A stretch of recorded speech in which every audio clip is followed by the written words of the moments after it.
Hello, friends and family. For those who do not know me, I am Sister Martina from the Abbey of St. Walburga in Bavaria, Germany. I, of course, ask your patience for my English, but I think you can understand me. And actually, the idea of recording these short videos came from some of my former students, who are most of them now parish priests. And of course, in these difficult times of Corona, we all want to communicate somehow more. And so they asked me to make some videos for their people in their parishes. And of course, my sister Anna asked me to somehow translate them in a shorter version also in English. And I'll try to do that. I hope you can understand me, and I hope it somehow helps us all to live through these hard times better and near God. The proposition of these videos is a series that I call Liberty, Freedom and Faith. And I would like to talk about our monastic values in what concerns liberty, freedom and faith. And the first one I would like to mention today is exactly something that Saint Benedict, I am a Benedictine nun, says in the prologue of his famous rule. He says that before we start anything good, we should ask God for his blessing. And this seems something very common, very almost, silly. We don't stop to think about it much.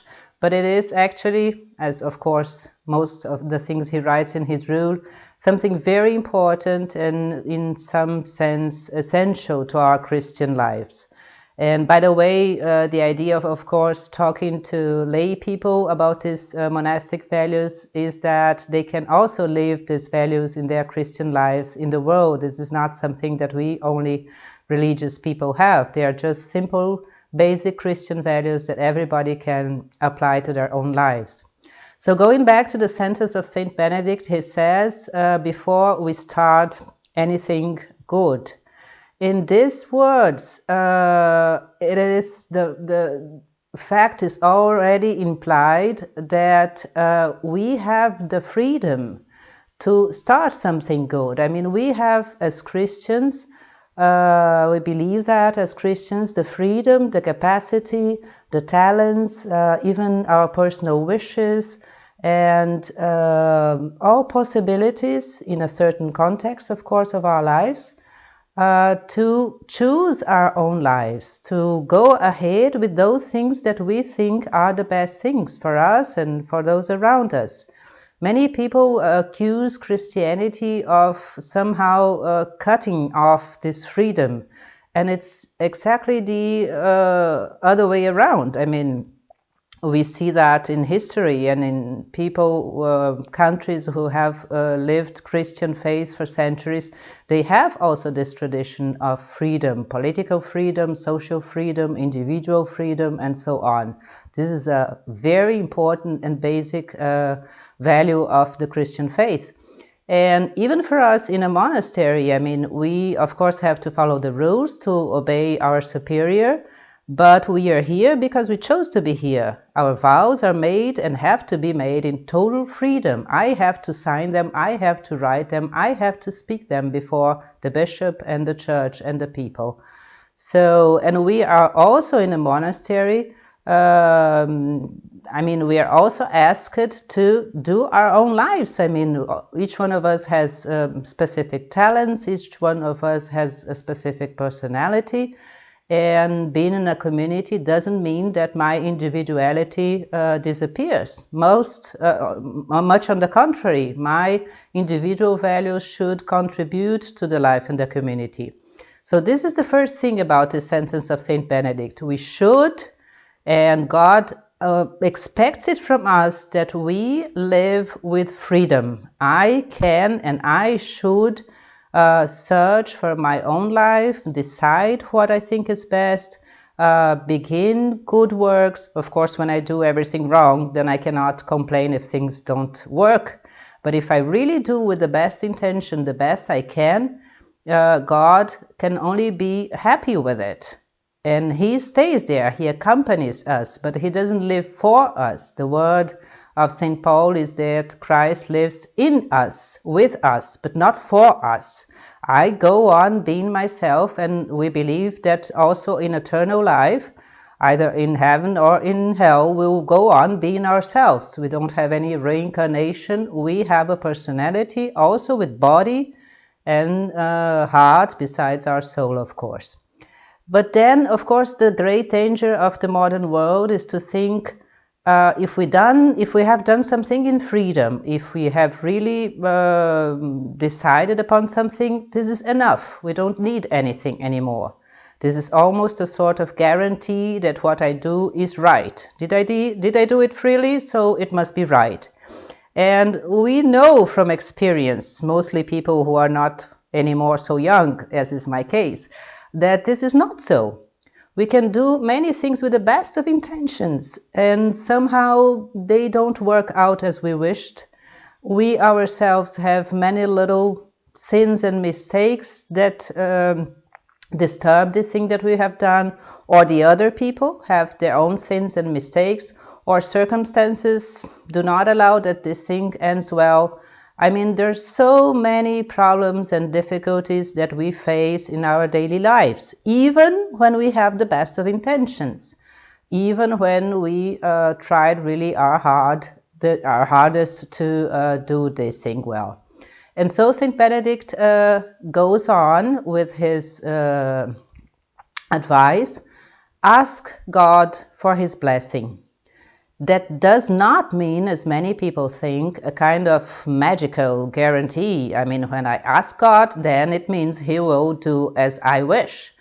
Much on the contrary, it means that I am being humble, that I am saying, my Lord, I believe in you, and I know that you not only created me, but you love me, you call me, you want me to be happy, you love me even more than I can love myself. And so in this act of humility, I put everything that I did in God's hands. And I say, I have done my part, and now I leave everything to you.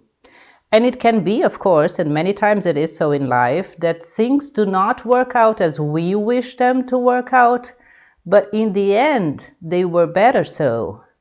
After many years, perhaps, we see that it was much better that things happened as they did happen, as we had planned them. And when we do this act of humility and really entrust everything we do to God, we are saying that we believe that He not only loves us and cares for us, but that He is also taking care with His power, which is much greater than the power we have, of these things that we in our freedom try to do. And of course, this kind of attitude, this kind of spiritual attitude, we could say, makes life much lighter and much happier.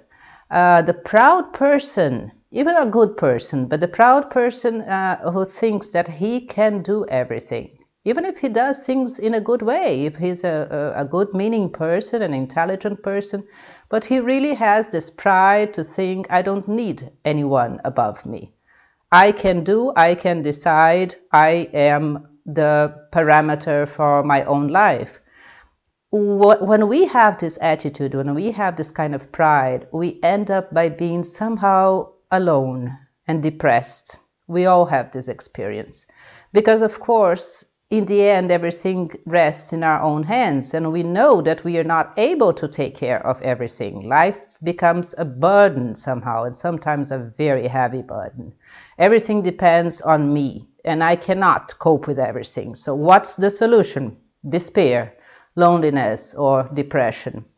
On the other hand, when we are humble and when we recognize that there is not something but someone, God, who is there, who knows better, who loves us better, who can everything, and that He loves us and cares for us, then life is, much more easier.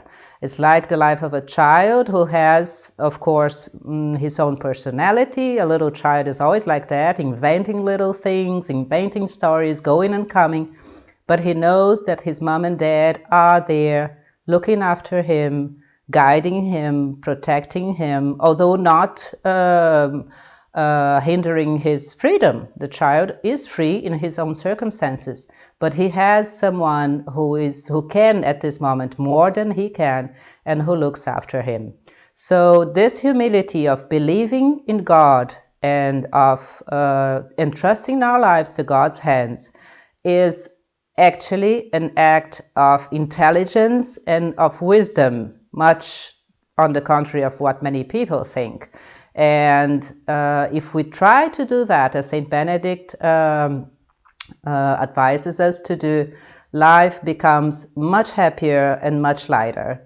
So let's try to do that. This is my message for today. And let's see if these videos can go on in a series and we meet again. God bless us all. Goodbye.